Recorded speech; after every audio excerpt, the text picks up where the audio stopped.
महान कुरुक्षेत्र युद्ध के बीच महान योद्धा अर्जुन अपने रथ पर खड़े थे। उनका दिल दुख से भरा हुआ था। जब उन्होंने युद्धभूमि की ओर देखा तो उन्होंने दोनों पक्षों पर अपने रिश्तेदारों, शिक्षकों और दोस्तों को लड़ाई के लिए तैयार देखा।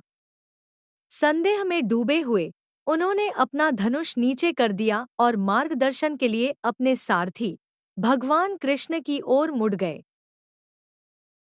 अर्जुन अपनी आवाज कांपते हुए बोला, हे कृष्ण, मैं अपने ही रिश्तेदारों को लड़ने और नष्ट होने के लिए तैयार देखता हूँ।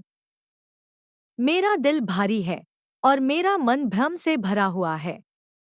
मैं लड़ाई नहीं करना चाहता।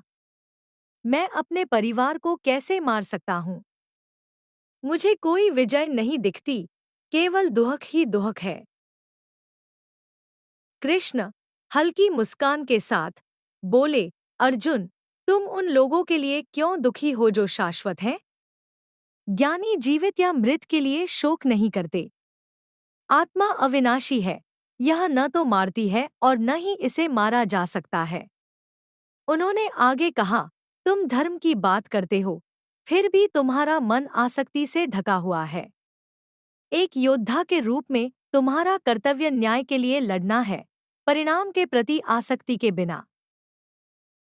एक उज्ज्वल, चमकती आत्मा आकाश में मंडराती है, जो अनंत काल का प्रतीक है।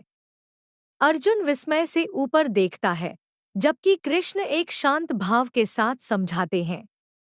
कथन: कृष्ण ने समझाया, जैसे कोई व्यक्ति पुराने कपड़े उतारकर नए कपड़े पहनता है, वैसे ही आत्मा पुराने शरीर को त्याग कर नया ले लेती है। आत्मा शाश्वत है और इसे नष्ट नहीं किया जा सकता है। अर्जुन, निर्भय होकर अपना कर्तव्य निभाओ। आसक्ति के बिना कर्म करने से मुक्ति मिलती है।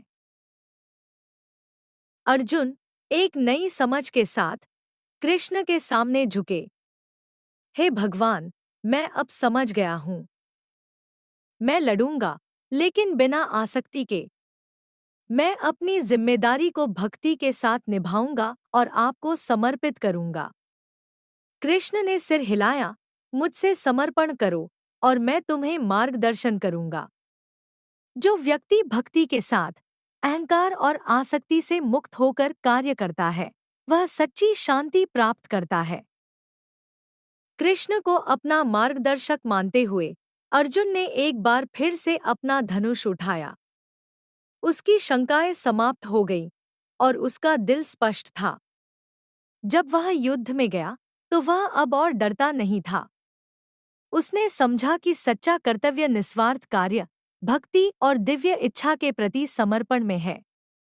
और इस प्रकार कुरुक्षेत्र के पवित्र युद्धभूमि पर महान युद्ध की शुरुआत हुई। लेकिन अर्जुन के भीतर एक बड़ा युद्ध पहले ही जीत लिया गया था, शंका और अज्ञानता के खिलाफ युद्ध।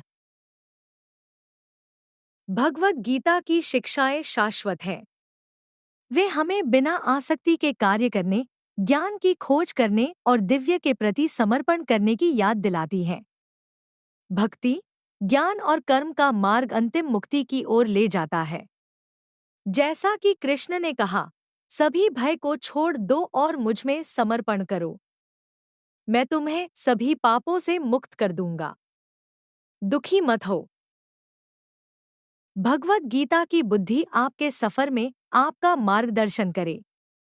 यदि यह कहानी आपको प्रेरित करती है, तो अधिक ज्ञानवर्धक कहानियों के लिए लाइक करें, शेयर करें और सब्सक्राइब करें। आइए हम मिलकर ज्ञान के मार्ग पर चलें।